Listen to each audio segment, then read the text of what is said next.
Hello and welcome back again. Welcome to the third segment in this free 12-part course.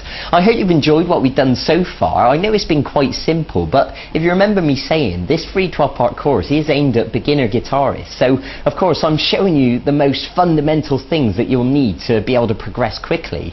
So I hope you've managed to practice tuning your guitar. I hope you've got an electric tuner by now. I hope you've practiced playing that little rock and roll riff that we learned a few days ago. And today I'm going to teach you how to play chords.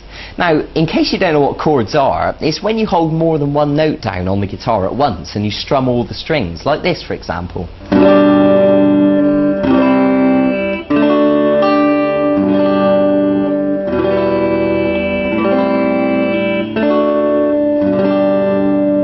So that was just a few examples of some different chords, and of course the more chords you know, the more flexibility you're going to have to be able to play a variety of different songs. So I think it goes without saying that it's better to learn as many chords as possible, and then you really have got the ability to play more things. And especially if you're the sort of person who enjoys singing as well as playing, then it'd be brilliant for you because you'll be able to strum them whilst you sing over the top and it'll sound fantastic.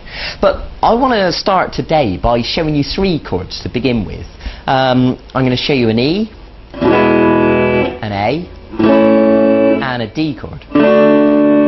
And these three are what I consider to be the most useful, the most widely used chords. So once you know them, you'll find that they crop up in lots of songs. So it's important that you get to know them right from the start. And then of course, as we progress, you'll learn more and more chords, and you know, we can go from there. But let's start simple. So I want to begin by showing you the E chord. So if you take your first finger and put it onto the third string at fret 1, and then take your middle finger and put it onto the fifth string at fret 2. And then take your third finger and put it onto the fourth string at fret 2. Now, if you look at the chord box next to me, you'll see the diagram, you know, if you just need to clarify exactly where the notes go. Now, what I'm going to ask you to do is hold down with plenty of pressure and strum the strings. Now, ideally, all of those notes will sound nice and clear like that, but to be honest, I'd be surprised if you get it sounding perfect straight away. It'd be perfectly normal if it sounded more like this at first. Now, let me explain some common mistakes that people make when learning chords. What you need to do is make sure you're holding down with the tip of your finger with plenty of pressure, and you need to arch these fingers up, and the reason for that is because you want plenty of space underneath the fingers. What we don't want to happen is for the back of these fingers accidentally to touch the next string and obstruct the note. So when you pluck each of the strings with the plectrum, nice and clear like that.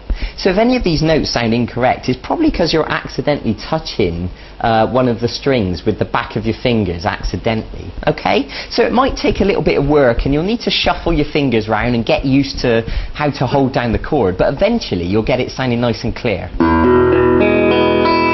So that's something to work towards. So the next chord I want to show you is the A chord, and it looks like this. So what I'm going to ask you to do is to put your first finger on the fourth string at fret 2, and the middle finger on the third string at fret 2, and then the third finger on the second string at fret 2. So they're all at fret 2, but unfortunately there's not quite enough room really to fit them all in. Ideally we'd like to get them right next to the fret, but in reality what happens is we end up using them at an angle like this, because that's the only way really to squash them in there.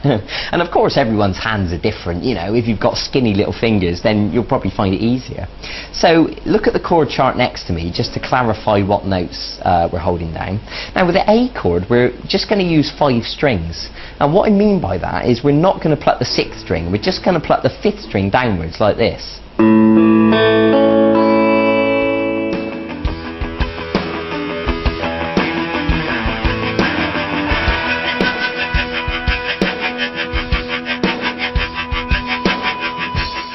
Now, of course, like I said before, it would be unusual if you got it sounding perfect straight away.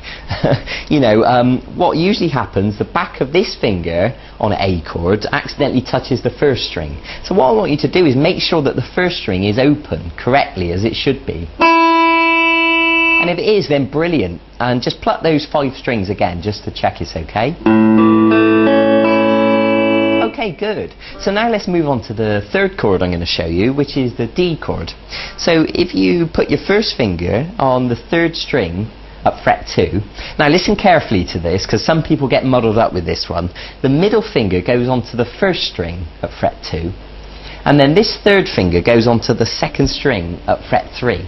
Okay? Now the same thing applies, you know, arch these fingers up, hold down with plenty of pressure, and with the D chord we're just going to strum 4 strings. And what I mean is we're not going to pluck these 2 top strings. So 4, 3, 2, 1.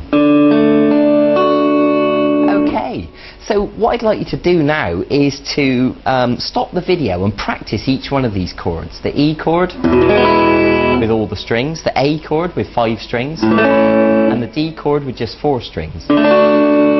And of course, with this video you also downloaded a PDF document, and you can print that out, and it's got the diagrams there for you, so you can look at them next to you, so you don't have to keep rewinding the video, and practice them and get them sounding nice and clear.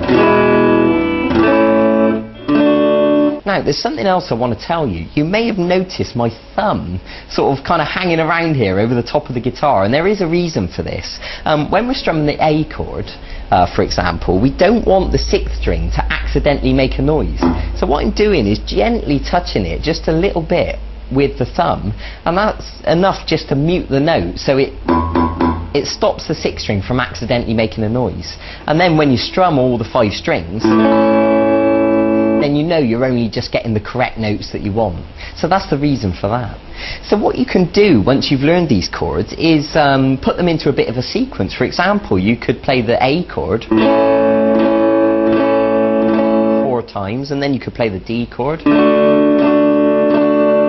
back to the A, and then the E chord, and then you can do that again.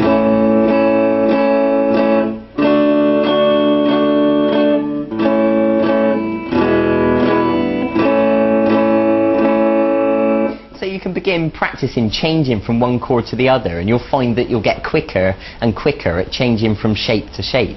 Good! So that is a brilliant place to begin with chords. So I suggest you go and practice that now. Go and get on with it.